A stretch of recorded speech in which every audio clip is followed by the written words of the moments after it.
e fico feliz que os atletas tenham se entregado ao máximo. Este é um serviço para o super-homem. Para o alto e avante!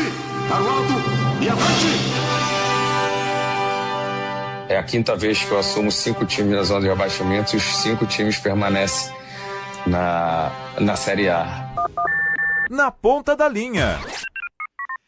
Na ponta da linha com o técnico Jair Ventura. Alô, Jair, seja bem-vindo à nossa área nessa véspera de Natal. Boa tarde, meu amigo. Oi, Lima. Boa tarde. Obrigado pelo convite mais uma vez. Sempre um prazer. Feliz Natal. Feliz Natal também a todos que nos acompanham. Pô, super-homem. Eu tô rindo. Gostei demais.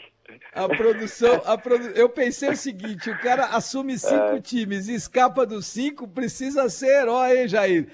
Esta foi a sua vez mais difícil, Jair? A última sempre é mais difícil, né? Que a responsabilidade vai ficando cada vez maior quando você vai conseguindo os feitos e todo mundo espera que você consiga mais uma vez. Então, graças a Deus, mais uma vez deu certo. Graças aos nossos atletas, que são os protagonistas do jogo, se dedicaram, se empenharam, compraram as ideias, pagaram caro cada minuto dentro do campo. E a nossa torcida, né, Lia? A torcida é a coisa mais fantástica do Vitória, nos apoiou, nos levava no aeroporto, nos buscava no aeroporto, nos levavam na concentração, nos levavam dentro do estádio, enfim. Essa sinergia de todos deu certo que a gente tenha permanecido na Série A aí, um bom Natal para toda a torcida, com certeza, do Vitória. Ô Jair, qual é o segredo? Você que já passou por tantas agruras, qual que é o segredo? Você chega, você faz um planejamento, você estuda o elenco, você imagina o que é que precisa fazer, você planeja as próximas partidas, você vai passo a passo, você muda a ideia e o modelo. Como é que você realiza essa missão de saber que, olha, eu tenho que escapar do rebaixamento? Boa pergunta, Eli. A primeira coisa é, quando aparece o convite, é analisar o time, o elenco. A gente não vai... Lógico que sempre difícil, tá? Os 5 foram muito difíceis. Mas já tiveram outras oportunidades em que eu não aceitei o desafio porque eu não acreditava na força do elenco. Outra situação muito importante é o dia a dia, como é que está sendo, se tem crise, se tem política envolvida, atrasos de salários, né, que deixam o ambiente pesado, enfim. Essas coisas todas têm que ser levadas em consideração também, mas o principal são os jogadores, né? Porque eles que vão resolver, eles que vão decidir. Então, quando apareceu o convite do Vitória, a gente foi estudar o elenco. Muitos atletas ali que eu já tinha trabalhado, como o Halter foi muito importante, fez gols, foi meu capitão. O Baralhas fez o gol da permanência contra o São Paulo, já tinha trabalhado comigo. Eu apelidei ele lá no Atlético de volante artilheiro. Enfim, o Zé também, o zagueiro, já tinha trabalhado comigo. Enfim, falei, esse elenco aqui dá para dar mais. É lógico que quando você pega, teve aquele placar elástico contra o jogo do Flamengo, a gente não tinha vencido nenhum jogo fora ainda, enfim. A gente era sabedor que ia ser difícil, mas que aquele grupo poderia dar um pouco mais. E nisso, a gente vai potencializando o coletivo, automaticamente o individual vai se potencializando também, recuperando atletas que vinham muito criticados, né? E a gente conseguiu, graças a todos os meus atletas, a dedicação deles. Volto a repetir que eles que são os responsáveis, são os protagonistas do jogo. E junto com a nossa torcida maravilhosa, a gente conseguiu essa permanência aí. Foi difícil, foi na última rodada, mas a gente conseguiu feitos importantes, né? A gente conseguiu a primeira vitória do Vitória contra o Santos em São Paulo, foi na Vila, um jogo muito importante, que era um adversário direto naquele momento. E demos uma arrancada aí com a pontuação de G6, né? Dos 14 jogos que nós participamos, a gente terminou com a pontuação de G6, e o que foi suficiente para a gente permanecer na Série A. Ô Jair, a gente sempre fica com aquela questão de até onde a gente pode chegar. Você já teve grandes alternativas, teve bons saltos, bons momentos, mas parece que o destino sempre te impele a voltar a lutar por uma equipe que está no rebaixamento. Você faz isso com um brilhantismo, mas nesse momento onde se analisa sempre a ideia de que o treinador precisa trabalhar 12 horas por dia no centro de treinamento, o treinador precisa ser academicamente preparado, o treinador precisa ter capacidade de gestão, o treinador precisa ter virtudes além de conhecer vários modelos de jogo, o treinador precisa ter planos A, B e C, tudo isso a gente já sabe que é um norte para que uma carreira seja bem sucedida. O que é que está faltando para você para esse alavanco, para essa alavancada final rumo a momentos menos difíceis, eu diria, Jair? Verdade. Boa pergunta. Assim, eu vou completar 10 anos de carreira agora em 26. Faltam 6 jogos para fazer 400 jogos. Então, uma experiência bacana. Desses 9 anos, como treinador, só um ano eu não disputei a Série A, né? Que foi 2023, quando a gente consegue o acesso com o Atlético Goianiense. Os demais anos todos eu disputei Série A. E as minhas melhores participações na Série A foram quando aconteceu um feito como aconteceu esse ano e eu tive sequência no outro ano. Como 2017, a gente consegue ajudar o Botafogo a sair da zona de abaixamento em 16 e ir para a Libertadores, numa arrancada espetacular no retorno. E 2017 foi o ano que na minha concepção, que eu sou consolidado como treinador. Que eu faço o ano inteiro, a gente é semifinalista do Carioca, a gente passa na pré-Libertadores e passa em primeiro na fase de grupo, vamos até as quartas da Libertadores, onde a gente sai naquela ocasião para o Grêmio, que foi o campeão, vamos até a semifinal de Copa do Brasil. E no Brasileiro a gente não classifica para a Libertadores de maneira consecutiva por 1 ponto. Então foi o meu melhor ano. Agora não adianta a gente ajudar como foi agora. E aí virar o ano com 5 jogos como foi em outro clube que eu fui demitido. Então assim, se você é bom, ajuda. O treinador que fez esse feito, ele não deixa de ser bom porque virou o ano, né? Agora você tem remontagem de elenco, a gente tem um calendário que o brasileiro já começa em janeiro, você tem Copa do Nordeste, você tem o Baiano. Então assim, se você tem os resultados que não acontecem no primeiro momento e o trabalho é interrompido, Elia, você tem que começar tudo de novo. Agora, se você pega um time que te dê respaldo, não, deixa ele trabalhar porque ele já mostrou que faz, como foi em 17, como foi em 24, depois que a gente tem a permanência. A gente vira o ano em 23 e 24 a gente é tricampeão goiano, 15 vitórias consecutivas, foi mais um grande trabalho, porque a gente já sai na frente por já conhecer o elenco, então conhece o clube, conhece as características, né, que cada clube tem as suas características diferentes. Então, assim, mas quando os trabalhos são interrompidos, a gente tem que começar tudo do zero. Aí, como você tem um trabalho interrompido, você já tem que começar no final do ano de novo. E, praticamente, quando tem mudança, os clubes estão em desespero. E quando está em desespero, são essas situações que acontecem, que a gente pega em zona de abaixamento e tem que deixar na Série A. Mas fico feliz que tenha ajudado os clubes que tenham chamado a gente a permanecer na Série A, mas também fica agora uma dica, né? Porque muita gente não sabe que nossos melhores trabalhos foram quando a gente teve sequência, mas a sequência não depende só da gente, né? Ô Jair, você, por falar em sequência, você tem contrato renovado com Vitória, segue 2026, como é que está a sua vida profissional? Sim, renovamos, estou muito feliz, adaptado à cidade, ao clube, torcida, ao presidente, enfim, diretoria. O nosso presidente Fábio foi reeleito, então ele optou em renovar com a gente. Já estamos com o contrato renovado até o final de 2026.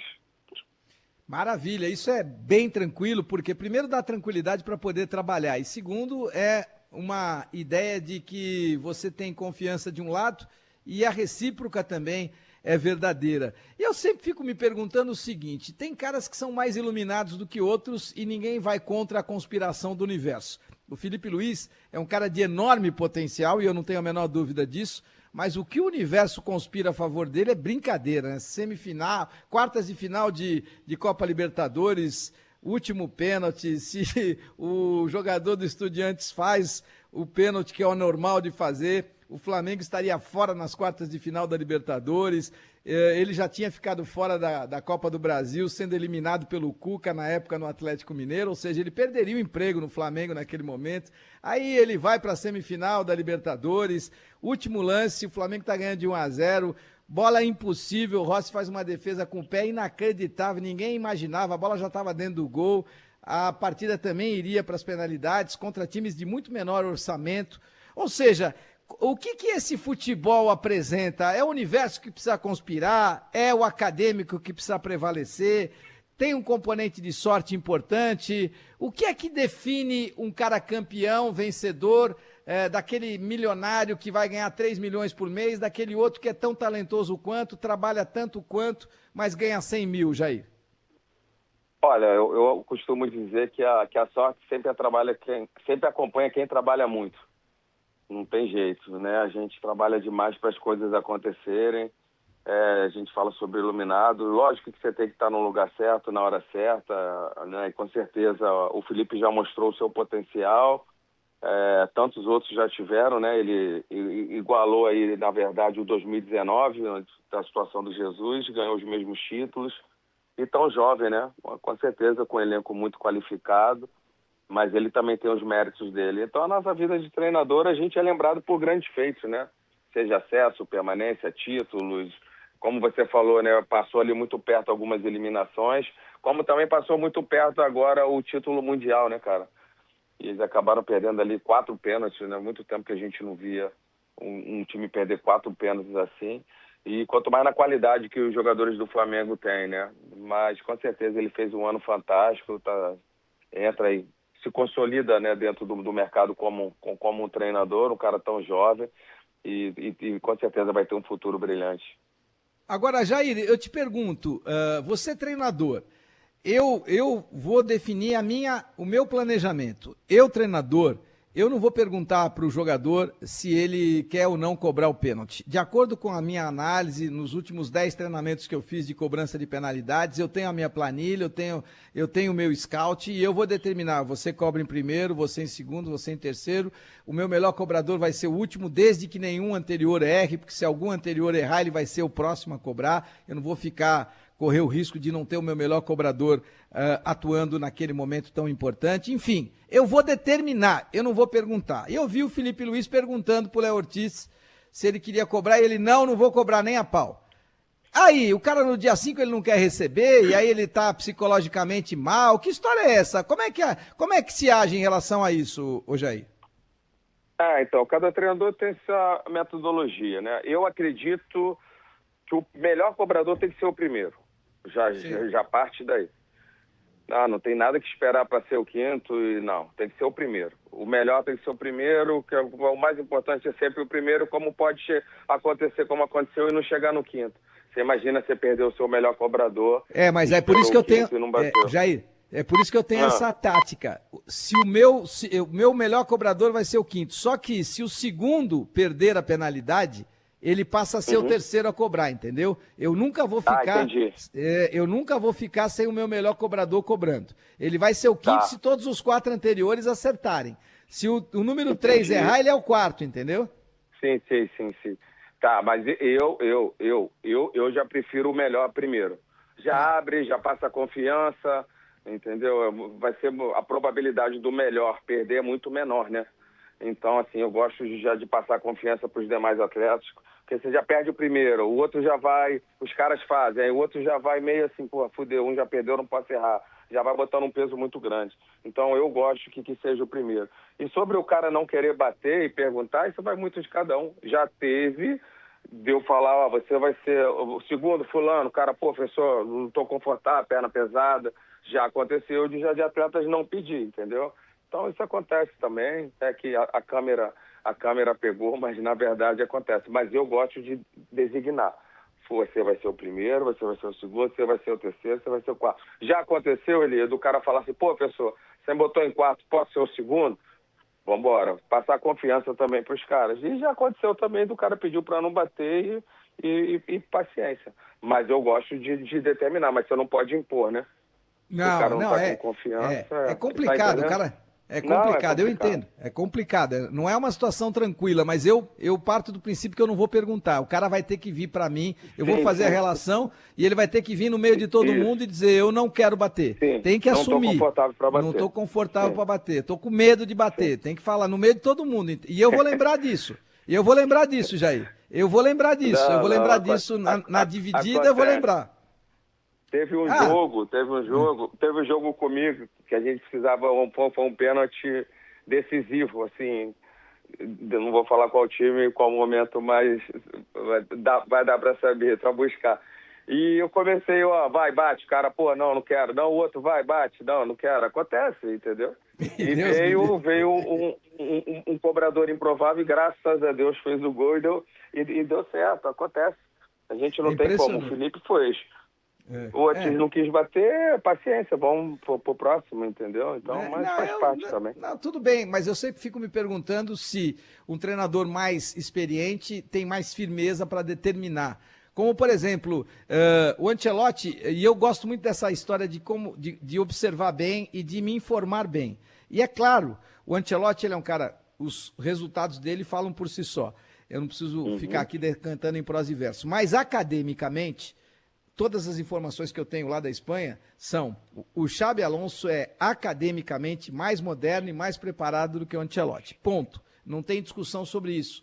Podem vir desmentir academicamente os treinos, a elevação, o que ele projeta, como ele desenha o treinamento, o que ele espera que a equipe faça naquela próxima partida. Só que o resultado do Ancelotti é melhor do que o do Xabi, e o Vini Júnior, por exemplo, que eu acho um jogador bem acima da média, mas não é o Lamine Yamal, não é o Estevão, não é o Mbappé, e se acha, eu acho que talvez o Ancelotti conseguisse tirar dele o melhor e o Xabi não está conseguindo. Como é que se trabalha nessa situação, Jair?